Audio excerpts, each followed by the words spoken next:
Alright, here we go again. Yeah, where was I?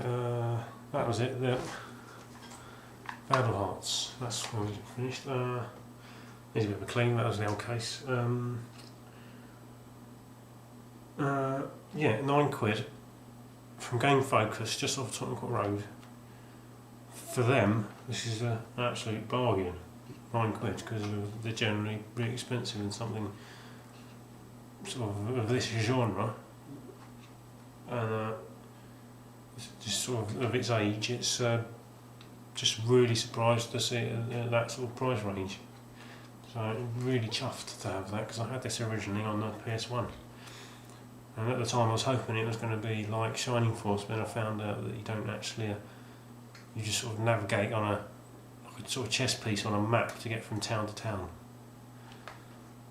which is I still enjoyed it though, and it's famous for the fountains of blood when people die. But pretty much like a turn-based strategy. But yeah, not bad. Kept hold of the sequel from when I bought it originally, but for some reason that fell by the wayside. So it was the same trip up to London.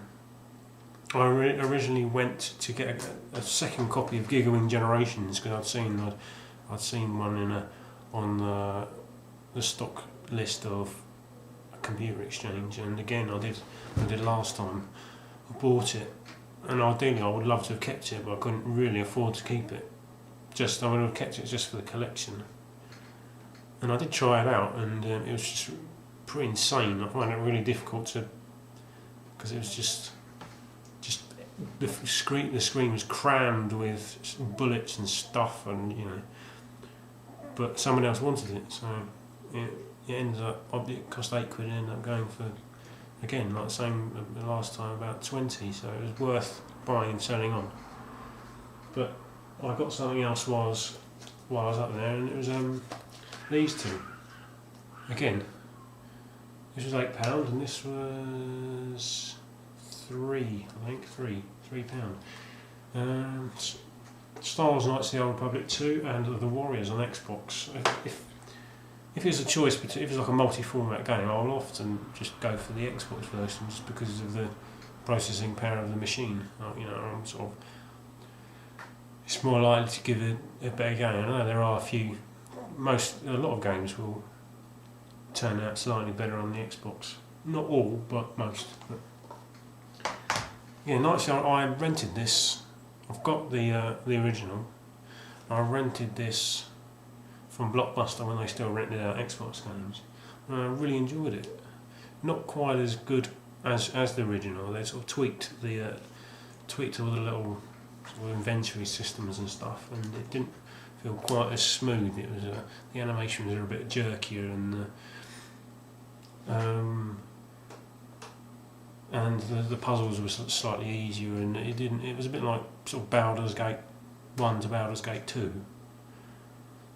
They're both really good games, but the tweaks had sort of made it slightly less sort of satisfying. It's still enjoyable, but again, this one, I think still got a save game on my old Xbox, and it's a good few hours in.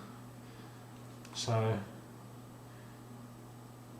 and it sort of does a really good job of recreating the old Star Wars universe.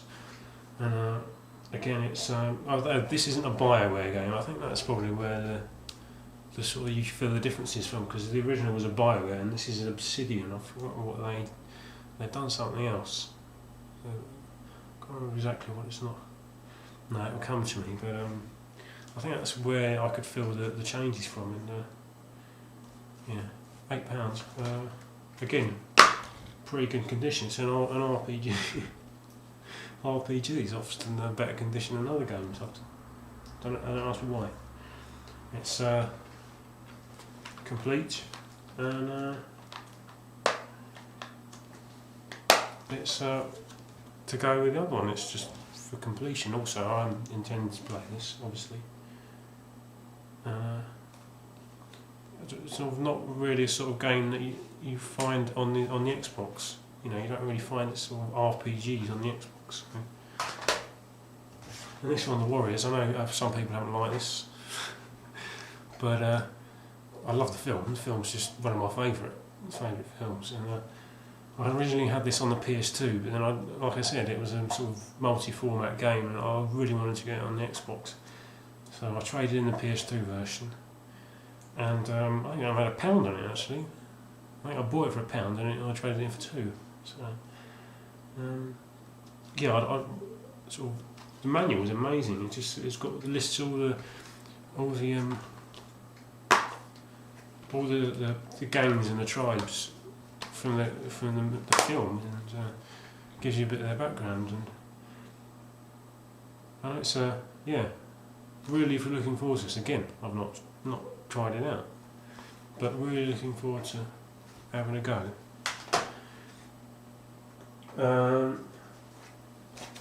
I bought this when I bought the second copy of Zone of the Enders to swap over. I kept hold of this one, and this is an arm. This has gone down in price from when I first saw it in the computer exchange. I think it had gone to £3.50 or something from £4 or maybe to £4, and so it was cheaper. And I've heard really good things about this. I think X-File 2708 did a gameplay, or I apologise if it is. I think he did, but I think it's similar to the Warriors. Or is it more a bit of a sandbox game? I think, but I know I've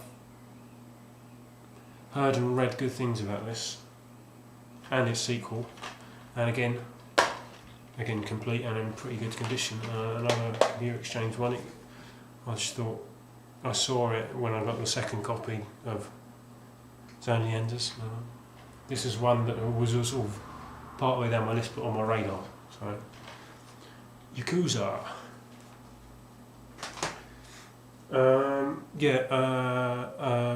This was a £3 for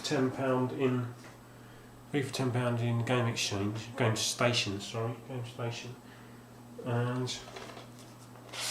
so chuffed to see this on the shelf. Metal Slug Anthology, Capcom Classics Collection, and one that I've actually sold on and not got a duplicate of, King of the Fighters Maximum Impact 2, which I took a punt on, hoping it might be worth something just because of its rarity value. Turns out it's not. It was part of the £3, 3 for 10. It cost me obviously £3.33, and it made £3.20 on eBay. So it cost me a good bit more than that. These are duplicates. These have since been sold on.